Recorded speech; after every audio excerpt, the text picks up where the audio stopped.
श्री शिवाय नमस्तेभ्यम। दोस्तों, भगवान शिव जी आपकी हर मनोकामना पूरी करें, इसी कामना के साथ आज का वीडियो हम शुरू करेंगे।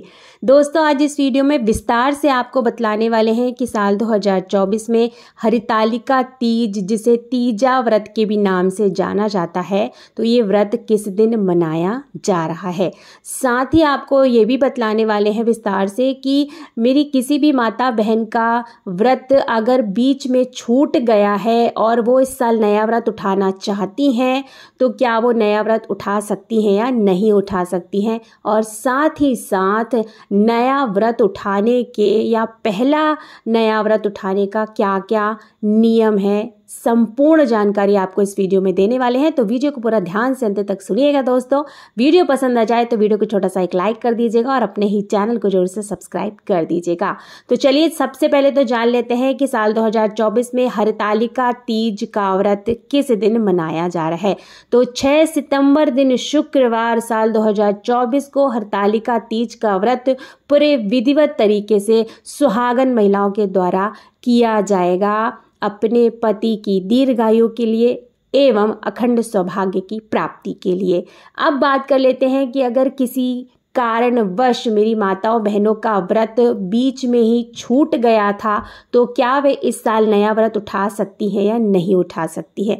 तो देखिए, अगर किसी भी कारणवश किसी व्यक्तिगत कारण से अगर आपका व्रत छूट गया है हरितालिका तीज का, तो वो इस साल नया व्रत उठा सकती हैं, बेझिझक उठा सकती हैं। संपूर्ण तरीके से इसके नियम जान लीजिएगा और फिर उसके बाद जो है आपके घर में जैसे भी विधिवत पूजा होती है या जैसा भी व्रत में नियम रखा जाता है, उस नियम को ध्यान में रखते हुए आप नया व्रत उठा सकती हैं। देखिए, किसी भी कारणवश से जो है वो व्रत बीच में छूट गया हो, या आपकी प्रेगनेंसी चल रही हो, या किसी और कारण से जो व्रत आपका छूट गया है, तो आप इस साल जो है वो नया व्रत उठा सकती हैं। यहाँ पर एक बात स्पष्ट करना चाहूँगी, जिनका व्रत छूट गया था तो वे तो बेझिझक जो है माताएं बहनें जो है इस साल नया व्रत उठा सकती हैं, क्योंकि उनको इस व्रत की संपूर्ण जानकारी है कि ये व्रत कितना कठिन होता है। जिनको पहली बार नया कोरा व्रत उठाना है,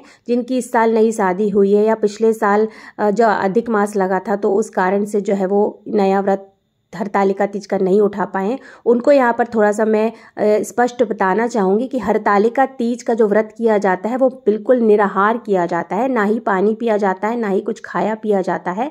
बहुत ही कठिन व्रत होता है। तो अगर आप व्रत उठा रहे हैं, व्रत उठाने का संकल्प ले रहे हैं, तो आपको मतलब ये व्रत बीच में नहीं छोड़ना है।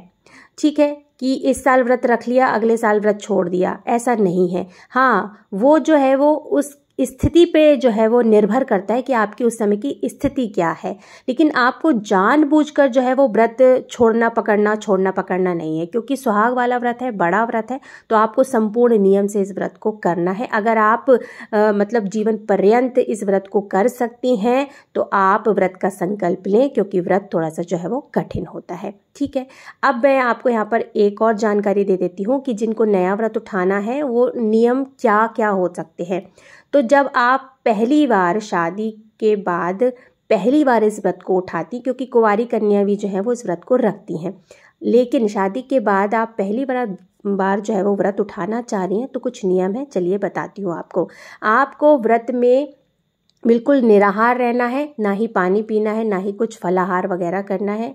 आप पूजा में हो सके तो कोरी नई साड़ी पहने, या अगर आपकी शादी की साड़ी बिल्कुल साफ स्वच्छ है, अगर आपने उसको पहनकर कुछ खाया पिया नहीं है, तो आप शादी की साड़ी भी पहन सकती हैं, और हो सके तो आप जो है वो कोरी साड़ी पहने और बहुत अच्छे से तैयार हो, पूरे 16 श्रृंगार वगैरह करें और अच्छे से पूरे विधिवत तरीके से पूजा करें। पूजा में आप जो है आपके यहाँ किस तरह से रखा जाता है, एक बार इसकी जानकारी जो है वो अपने घर के बड़ों से ले लीजिएगा, जैसे जेठानी वगैरह हो गई, सास वगैरह हो गई, क्योंकि देखिए हर घर के जो व्रत के नियम होते हैं वो राज्य के हिसाब से भी अलग अलग हो जाते हैं थोड़े थोड़े, और घर के नियम कानून के हिसाब से भी थोड़े थोड़े अलग हो जाते हैं। तो जहाँ तक मैं अपने यहाँ की जानकारी दे रही हूँ कि अगर आप पहली बार जो है वो व्रत रख रही है, तो कोरी या नई साड़ी में ही जो है वो पहनकर व्रत करना चाहिए, पूरा 16 श्रृंगार करना चाहिए। और आपके यहाँ जो भी जिस भी तरह के व्यंजन वगैरह बनते हैं, जैसे हमारे यहाँ जो है वो गुजिया वगैरह बनती हैं और इस तरह के कुछ पकवान बनते हैं, तो उस हिसाब से जो है वो आप बना करके पूरे विधिवत तरीके से जो है वो अपना व्रत कर सकती हैं। दोस्तों यहाँ पर मैंने आपको संपूर्ण जानकारी दे दी है। आशा करती हूँ आपको वीडियो पसंद आया होगा। वीडियो अगर थोड़ा सा भी पसंद आया है तो वीडियो को छोटा सा एक लाइक कर दीजिएगा, क्योंकि आपका एक छोटा सा लाइक हमें प्रेरित करता है और भी अच्छे अच्छे नए नए वीडियो बनाने के लिए। बहुत जल्द मिलते हैं एक नए वीडियो के साथ, एक नई जानकारी के साथ। तब तक के लिए शिवाय नमस्तुभ्यम। धन्यवाद दोस्तों।